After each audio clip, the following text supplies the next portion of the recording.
Good afternoon. I am Marci Ien, Minister for Women and Gender Equality and Youth, MP for Toronto Centre, joined by colleagues here today.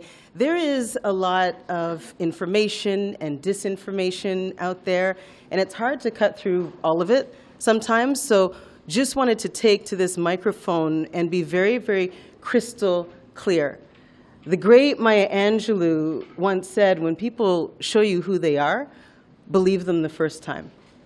And so want to just talk about the notwithstanding clause that the leader of the opposition has been bragging about, possibly tearing up. He says it's about criminal matters only. How do we know when it will stop? Just days after that, we have Arnold Viersen standing up and bringing forward a petition that would limit the rights of women with regards to their reproductive freedom. When people show you who they are, believe them the first time. If it's a woman's right to choose today, what is it tomorrow? Is it queer rights? This is not a buffet. When it comes to the notwithstanding clause, something that has never been used in a federal jurisdiction in this country before, when it comes to the charter, this is not a buffet. You don't pick and choose who gets rights, who doesn't get rights. If you are the leader, a leader, you don't get to choose who gets what. This is, as I see it, a slippery slope. It's more than a slippery slope. And I wanted to come out here today and make sure that we are crystal clear about what we're dealing with right now. To Mark now. So tomorrow there will be a lot of folks coming here to Parliament Hill to say that a woman's right to choose should be taken away. The Conservatives will have a choice. I know that a great number of their members are anti-choice and don't believe that women should have the autonomy to make that choice about their own bodies.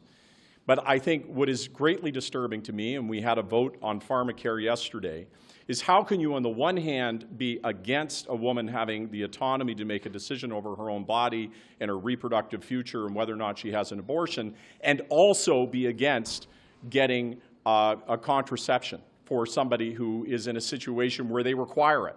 And let's be very clear, oral contraceptives in this country, just to make an example, if somebody is in a financially vulnerable situation, that person is going to have about a 9% failure rate. An IUD, which many people cannot afford, it costs about $500, that has got a 0.2% failure rate, which means that on the one hand, you're saying you're against a woman getting abortion. On the other hand, you're against her being able to get the reproductive medicine to have control over her own body. And it begins to ask the question, where does the Conservative Party stand when it comes to women's sexual and reproductive health? Can they say if they're against an abortion or not against abortion, women having the right to make a choice about whether or not they have an abortion? If they're against also getting contraceptives, then how exactly are women supposed to have control over their own bodies in this country? And their lack of willingness to talk about sex education or to talk about sex at all is, to me, deeply disturbing. When people don't have access to sexual information and sexual education, it puts them at risk for all kinds of bad outcomes. And so I think there are very serious questions being asked. And as we look at women's rights being pushed back all around the world, it is not alarmist to say that there needs to be clear and unequivocal positions on where you stand on women's sexual and reproductive health. Pour moi, c'est fondamentalement, c'est une question de liberté. Pour une femme d'avoir l'habilité d'accès à le médicament qui est nécessaire pour leur corps, de dire clairement que si quelqu'un avait une position comme le Parti conservateur, que l'avortement, ce n'est pas possible pour quelqu'un, mais en même temps d'être contre le contraceptif, où est la liberté pour les femmes? Et qu'est-ce que c'est le plan pour les femmes, pour le Parti conservateur au Canada? Il n'y a aucun espace. Et pour moi, c'est totalement inacceptable. I'll turn it to James. Thanks, Mark. I think Canadians have to be very clear on what happened last week. We have a Charter of Rights in this country that Canadians have come to depend on. And last week, the Leader of the Opposition stood up and said, I will decide which of your rights I will defend. That is a very, very dangerous statement. And Canadians should be scared. As Minister Ien and Minister Holland have made quite clear, you know, a woman's right to choose is a fundamental principle in Canada and has been as long as I've been alive. It wasn't that long ago it was a criminal offence. We can't slip back down that path. But make no mistake, this was very deliberate by Mr. Poilievre. He said, me and me alone will decide which of your rights I will defend, without telling you which ones they are. And that is a long list, and Canadians need to be very, very aware. That's not the Canada Canadians have come to live in. It's not the Canada I chose to live in, and it's not the kind of government that Canadians deserve. So we need to stand up, not just for women, but we need to stand up for our legal principles in this country. The notwithstanding clause has never been used by a federal government or a prime minister in Canada's history, and it shouldn't be used now, especially in such a haphazard way. Alors, on sentait le besoin de venir vous dire haut et clair aujourd'hui à quel point on est outré par les propos du chef de l'opposition, Pierre Poilievre, quand il nous dit d'un côté qu'il est prêt à tout pour renverser quelque droit que ce soit, même d'utiliser la clause non-obstant. On sait que la clause non-obstant a sa raison d'être, mais il ne faut pas en abuser non plus. Et là, de dire je pourrais l'utiliser n'importe quand pour n'importe quoi, selon ce que moi, je pense qui pourrait être bien pour vous. Et de même, le lendemain, on a quelqu'un de son équipe qui remet en question l'avortement et contre aussi les contraceptifs, le programme d'assurance médicaments, à commencer par les contraceptifs. On se dit où est-ce qu'ils logent. Ils sont contre la contraception, ils sont contre l'avortement, mais ils sont contre le droit des femmes.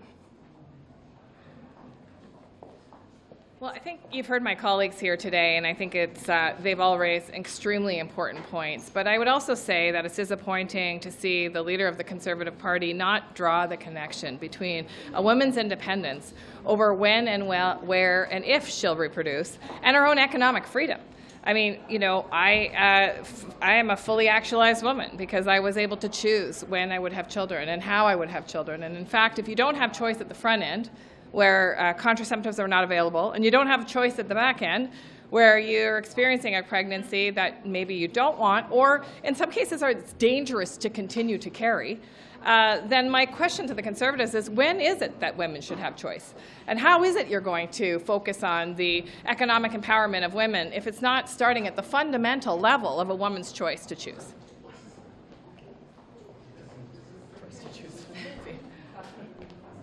Any questions? No? No? Well, no, I have a question. Are you fear-mongering? Because, I mean, like, David? notwithstanding clause, he said he wants to use it. He will use it. Yes. But when it comes to issues around criminal justice, he hasn't said anything about abortion. Okay, so answering your first question first, and the question was, are we fear-mongering? Yeah. Unequivocally, no.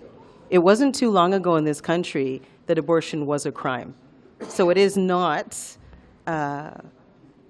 too much to say that this is the slope we could be going down. And when you have the leader of the opposition getting up and bragging about using something that has never been used in this country from a federal perspective before, and then you have a Conservative MP getting up, you know, right after and putting forward a petition that would limit a woman's right to choose, that is decidedly anti-abortion.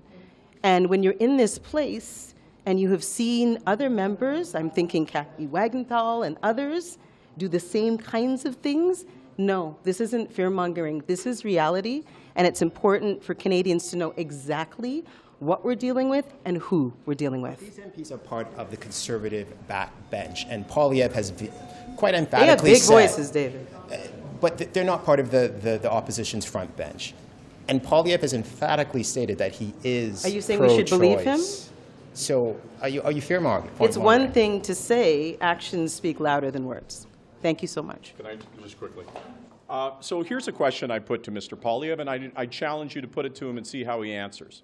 If he is saying that he's voting against women having contraceptives, and he has a great number of members in his caucus who are against a woman's right to choose, then how exactly is he going to protect women's sexual and reproductive freedom and choice in this country in clear and unequivocal terms? Can he talk about a woman's sexuality, about her sexual freedom and autonomy, at a time when women across the world are facing attacks on their sexual freedom and their sexual autonomy? You have somebody who cannot speak with a clear voice about women's sexual and reproductive health. And to me, hiding in the shadows, wishing and crossing your fingers that an issue will go away, when you have members of your caucus, huge members of your caucus, talking about reversing fundamental rights for women in this country, is not acceptable. It is absolutely essential, as we see women's rights all across the world being dialed back, to speak with a clear voice that it will not happen in this country, that every woman in every corner of this country should have access to the medicine that she needs to control her future, her body. It is no other entity that should have that decision. Tomorrow there will be a march. Are Conservative MPs going to be out there with people trying to take away women's rights, or are they going to be in this chamber talking about making sure, at least, fine, if some of them are against abortion, why are you then not supporting contraceptives for women? Why are you not standing up and saying to a woman who does not have financial means that you should have access to the medication that you need absolutely to have autonomy over your body, that those two positions are absolutely in contradiction to one another, that you would expect anti-abortion MPs to be standing alongside me right now, saying, let's stop unwanted pregnancies, let's make sure that every woman in this country has contraceptives. But no, they're voting against it. And how can you have those two positions? And where is he talking about women's sexual health at a time when around the world women's rights are being attacked? He cannot hide in shadows, and we will not allow him to hide in shadows. If I may just add, the notion that a federal government would be invoking the notwithstanding clause on any matter, I think, should really make us worry. If you look at what's happened with the notwithstanding clause, for example, in New Brunswick or in Saskatchewan, with the use to really shut down minority rights, I think it's something that we can really take to heart. The proposal by Pierre Poilievre is to use the notwithstanding clause for the first time in Canadian history. The federal government has never invoked this. And as a result, that could very well be expanded to many other aspects of people's lives, people's identity. The fact that abortion, for example, was illegal at some point in Canada should really make us worry. So this is not fear-mongering. This is actually a fundamental tenet of our democracy. The Charter of Rights and Freedoms, as enshrined, protects minorities in the most fundamental way. It is one of the most progressive documents in the world. And I think we have to be very careful when we go down this path to say it is okay to use a notwithstanding clause to suspend civil liberties and individual rights and freedoms. We should be absolutely worried, David. And I really do think Canadians should be worried, because this is about each and every one of us being able to self-actualize and have the best life possible. And whenever a government tries to limit that, we have to be really worried. Minister Champagne, what do you make of public service workers wanting to work from home? Listen, we've been clear to them that it should be a few days in the office, but that should be done in a very human way, in a way that we can accommodate generally what the specific needs of people. I have a lot of civil servant in my riding, and after COVID, we know that this balance, but there's still a movement in the country, and pretty much every country. If you look at banks, insurance company, number of companies in the country that says, well, people should come to the office as well. If you want to build a culture, make sure that you have the training and you bring that community that you see in every work environment. So I have all confidence that we will come to an understanding with the unions, because that's what we always do. Do you think the public service is as productive at home? I know Canada has a productivity problem. No, I love the civil service. We have the best civil service in the world. So I trust them. They do amazing work for Canadians. And like I said, we always get together. We always find a way forward. So I have all confidence that we'll find a way forward. I just need 5 days a week. Is that the goal? I'll see you. Public servants were to stay at home, to be able to work from home most of the time? I mean, what we have now, I think, is a good balance between giving the opportunity to flexibility to work from home, but also to come to the office. There are studies that say that being able to give that flexibility does come with environmental benefits. Obviously, it's one of many elements that we have to take into account when looking at this. So are you against the 3-day work week? No, of course not. No? Why? But some workers think it would be better for the environment if they got to work from home more. There's something to be said about people being able to be. We are human beings. We need to be in contact with each other. We can't do everything virtually. In terms of team building, especially mentoring for younger employees who are coming in, it's hard to do these things virtually. So obviously the environmental issues is an important factor, but it's not the only factor when looking at this. Thank you. Minister Rodriguez, speaking about the Air Accessibility Summit, what are your expectations? Solutions. We're looking for concrete actions after this. I mean, we've seen in the last weeks, months, and years incidents that were not acceptable. So I know that the airlines and all the others are coming here in good faith to have those honest conversations, so I expect concrete action after that. Were there some passengers who went public with their stories, like Ryan LaChance? They weren't invited, and they said they tried to get an invite, but they weren't invited. So what's your response to that? Well, a lot of representatives from these people are represented. We cannot invite everyone, so I don't know exactly. I don't have the list with me, but we did make sure that that people that have concrete experience and suffered because of this were invited. How are you going to hold the airlines accountable? By making sure that they do what they say they're going to do, and I'm in touch with them. How are you going to do that? I'm in touch with them on a regular basis. But there can be all kinds of ways to doing it. There could be penalties. It could be serious consequences. All of that will be decided after the summit. The first thing I want is to hear from the concrete experience, hear what the solutions are, how we implement it, and then we'll decide on the rest. Okay. Thank you very much. Thank you. Bye-bye. For the Air Accessibility Summit, what are the expectations? So I think first and foremost, I think we can all agree that I think we want Canadians, that are traveling to ensure that, they're treated with dignity and respect. And as you know, in the recent months and years, we've seen very unacceptable incidents of how persons with disabilities are treated while traveling. And airlines not only need to do and be held accountable, they actually need to do a lot better. They need to do not just the bare minimum, they really need to step up. So tomorrow we're holding a National Accessibility Summit with Minister Rodriguez and I, to bring in all the partners, the disability community, to make sure we have all the partners from the industry, particularly within the transportation industry, to really have frank discussions about what we can do to ensure that persons with disabilities while traveling, get the best treatment possible, and what more we can do to support the work that they're doing. Will those discussions involve the fact that the onus is on the passengers to make complaints, and the airlines don't have the real data, they don't have to report in real time these incidents with passengers with disabilities? Will that change? I think those are the very open and transparent conversations that we'll have tomorrow. It really is important to have that lived experiences of persons with disabilities at the table, and I look forward to having that conversation tomorrow with them. I think all Canadians expect airlines to do a lot better in the way that they treat persons with disabilities while they're traveling, and we'll have more to share tomorrow. Okay, and just finally, there are some key people who share their stories about their experiences with airlines who were not invited to the summit and would have liked to have been there. Why is that the case? I think the reality is I think there are many Canadians with disabilities that have come forward and shared those stories, and we want to make sure not only are we highlighting those stories, but also bringing people with lived experiences. And there are people with lived experiences that are there. There's also many community stakeholders from the disability community that have been speaking to us about, and also with the airlines, because the buck falls with them, and we need to make sure that they do all that is necessary to, do their part in making sure that they're doing a lot better in how they're treating persons with disabilities while traveling. So there's many stakeholders that are coming tomorrow. Look forward to having a very important and robust discussion.